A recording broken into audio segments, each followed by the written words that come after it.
नमस्कार, मैं अखिलेश मिश्रा, हिंदी सभा न्यूज से। आज हम बात करेंगे भारतीय किसान मंच के राष्ट्रीय अध्यक्ष देवेंद्र तिवारी जी से।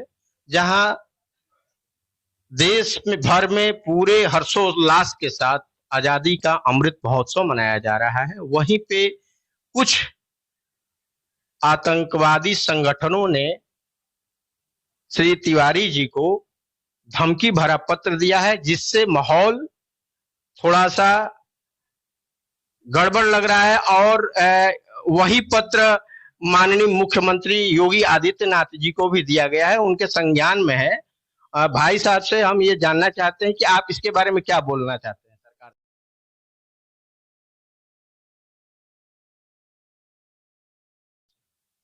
मैं तो लगातार माननीय योगी आदित्यनाथ जी को बहुत पहले से मानता हूं और उन्हीं के विचारधारा से मिलते हुए कार्य करता हूं।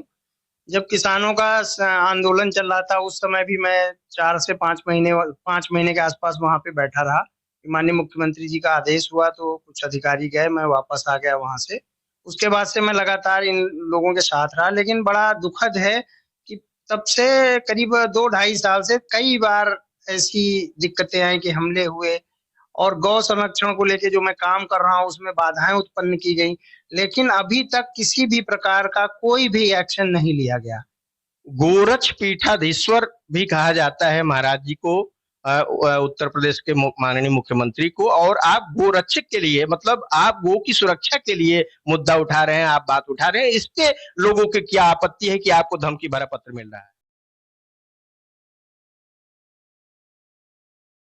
सिर्फ इसमें एक आपत्ति है कि जो मैंने माननीय उच्च न्यायालय में पीआईएल कर रखी है, तो उसकी वजह से या किन वजहों से सारी स्लॉटर हाउस जो अवैध हैं वो बंद हो गए हैं।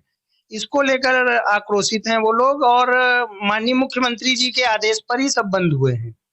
लेकिन बार बार टारगेट किया जा रहा है मुझे कि आपके द्वारा पीआईएल ना की गई होती तो ऐसी स्थिति हम लोगों की ना होती, जो अवैध बूचड़ खाने हैं वो ना बंद होते, बड़े बड़े स्लाटर हाउस ना बंद होते। लेकिन हम लोगों को तो स्लाटर हाउस से मतलब हमें तो गौ संरक्षण से काम था। और आप सभी लोगों को मालूम है कि मैं नेतागिरी बिल्कुल नहीं करता हूं। मैं सिर्फ किसानों और गौ संरक्षण के लिए रात दिन बिना किसी से सहायता लिए लोगों से 10-10, 20-20, 100-100 रुपए चंदा लेके डीजल डलवा कर मैं पूरे प्रदेश का भ्रमण करता हूँ। 2-3 प्रदेशों में अब हमारा संगठन और तेजी से बढ़ा है, वहां पे संरक्षण का काम हो रहा है, बिहार में, बॉम्बे में। लेकिन यूपी मेरा मेन टारगेट है। अब लगातार गौ तस्करी के मामले इस कदर बढ़ गए थे कि जिसको लेकर मुझे रात में भी भ्रमण पे निकलना पड़ा हर जगह। अभी हाल में मैं 5-7 दिन के लिए पश्चिमी उत्तर प्रदेश गया। वहां मेरठ के पास में कई अराजक तत्वों ने 2 गाड़ियों से पीछा किया। मेरे साथ एक सुरक्षा कर्मी भी था और 2 गाड़ियां मेरे साथ भी थी। तत्काल कांवड़ का टाइम था, प्रशासन को सूचित किया गया, आई गाड़ियां सब पुलिस, लेकिन उस दौरान वो गाड़ियां बैक होके निकल गई। वहां पर भी प्राथमिकी दर्ज हो गई। तो इस तरह की घटनाएं लगातार होती जा रही हैं। जैसे अभी लेटर के माध्यम से हमारे आवास के नीचे सीढ़ियों पे डाला, तो मेरा सुरक्षा कर्मी जब उतर के जा रहा था तो उसे वो लेटर पर मिला बैग में। अब उसको लेकर पिछले 3 दिन से मैं धन्यवाद करता हूं कि पहले कमिश्नर है लखनऊ के जिन्होंने टेलीफोन से कम संपर्क किया। नहीं, आज तक जितनी घटनाएं हुई किसी अधिकारी, बड़े अधिकारी ने आज तक मेरे से कुछ हालचाल तक नहीं पूछा।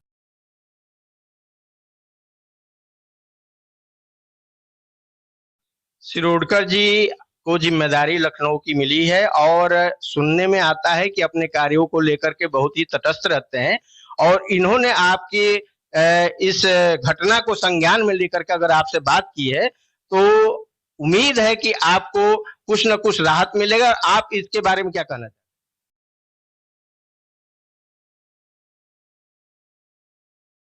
मैं इसके बारे में ये कहना था, लगातार मेरे कार्यक्रम लगे हुए थे, मेरठ लगा हुआ था। अब अभी ये जो महोत्सव चल रहा है प्रधानमंत्री के आह्वान पे 75वां 15 अगस्त का, इसको लेकर हर जगह तिरंगा यात्रा चल रही है। अभी सीतापुर गया था, आज लखनऊ में था, उन्नाव में था, बाराबंकी में था। तो मैं इस प्रकरण में फंसने की वजह से कहीं जा ही नहीं पा रहा हूँ, क्योंकि कहीं ना कहीं मेरे घर वाले भी, हर व्यक्ति के घर का अगर किसी को ऐसी इस तरह की धमकी आती है तो उसको उसके घर वाले उसे रोकेंगे कि आप इस तरह मत जाइए। मुख्यमंत्री जी के साथ तो पूरा अमला चलता है, लेकिन उन्हीं के कार्य को लेकर मैं रात दिन काम कर रहा हूं, लेकिन मेरी तरफ कोई ध्यान नहीं दिया जा रहा है। ऐसा क्यों हो रहा है मैं समझ नहीं पा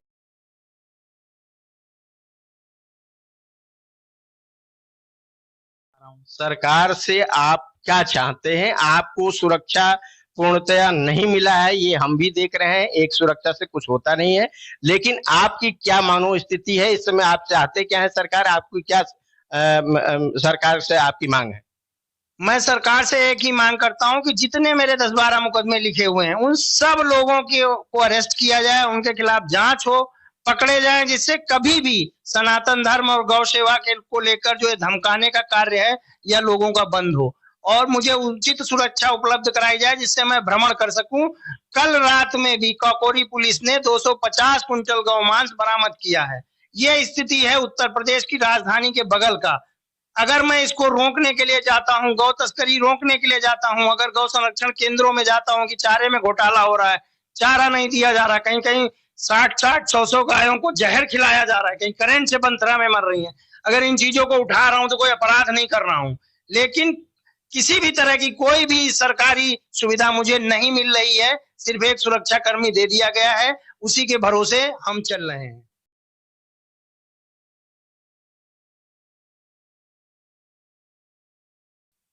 तो आपका कहना है, आप देखिए शेल्टर हाउस तो एक गौ तस्करों के लिए गौ को काट करके और उसका मांस का व्यापार करना है, उस चीज को आप रोक रहे हैं। हिंदू संगठन से जुड़े और हिंदुओं का गायों पे इतना विश्वास कि गाय को अपनी मां मानते हैं, और आप उस मुद्दे को लेकर के उठा रहे हैं।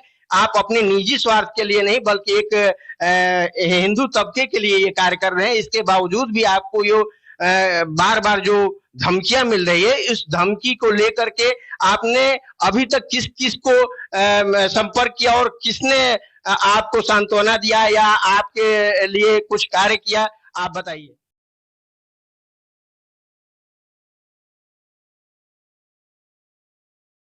सिर्फ कमिश्नर लखनऊ ने टेलीफोन के माध्यम से मेरा हालचाल लिया और बताया कि जल्द से जल्द कार्रवाई हो रही है और कुछ हम सुरक्षा की व्यवस्था भी देखते हैं।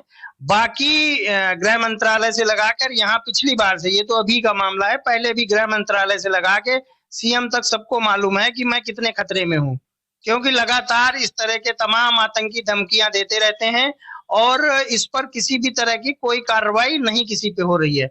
ये बड़ी गजब की बात है कि अगर कोई रजिस्टर्ड डाक से चिट्ठी भेज रहा है तो उसको पकड़ा नहीं जा रहा, आसपास के एरियाज के फुटेज नहीं लिए जा रहे हैं। क्या कारण है कि नहीं पकड़े जा रहे हैं? और नहीं पकड़े जा रहे हैं तो गौ संरक्षण अगर मैंने माननीय उच्च न्यायालय में किया हुआ है तो सरकार को चाहिए कि मुझे कुछ तो ध्यान दे, कि या तो कमलेश तिवारी की तरह माला चढ़ाने आ जाएंगे, जब मैं मर जाऊंगा तो सारे लोग आके मेरे परिवार को सुरक्षा दे देंगे। उससे क्या क्या गौ संरक्षण बचेगा? हिंदुत्व पे काम हो पाएगा? किसान पे काम हो पाएगा?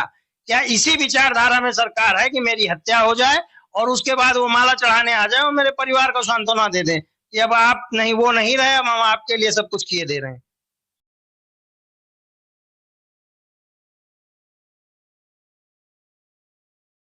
क्योंकि आप एक सामाजिक कार्य कर रहे हैं और आपको आघात लगा हुआ, आपके ऊपर कई बार अटैक भी हुआ है, उसका विवेचना हुआ और उस विवेचना में कोई निर्णय नहीं निकला। अभी तक कोई निर्णय नहीं निकला है, अभी तक किसी तरह का कोई निर्णय नहीं निकला है।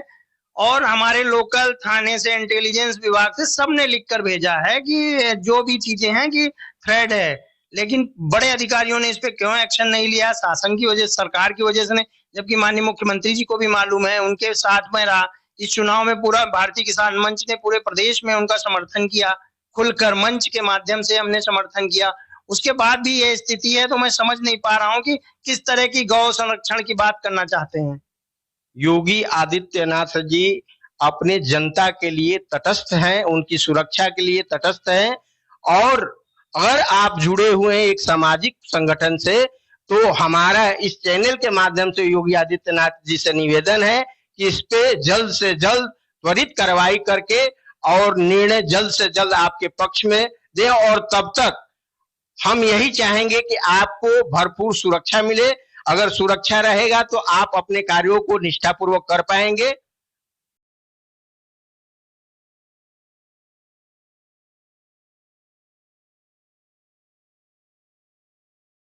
बिल्कुल, जब तक कि ये जांचें सारी चल रही हैं, पीआईएल का प्रकरण चल रहा है, तब तक सरकार से यही मांग है कि पर्याप्त सुरक्षा व्यवस्था करा दी जाए, जिससे मैं पूरे प्रदेश में भ्रमण करके इस तरह के आताताइयों को जो गौ संरक्षण में गौ तस्करी का काम कर रहे हैं, उनकी सही रिपोर्ट माननीय मुख्यमंत्री तक मैं पहुंचा सकूं, माननीय उच्च न्यायालय तक।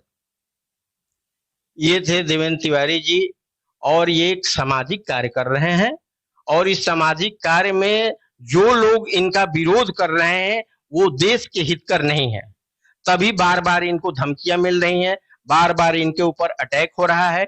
हमारा हिंदी संवाद न्यूज चैनल के माध्यम से सरकार से, केंद्र सरकार से, कि ऐसे गतिविधियों पे इंटेलिजेंस के द्वारा ध्यान करके जल्द से जल्द इसका समाधान किया जाए।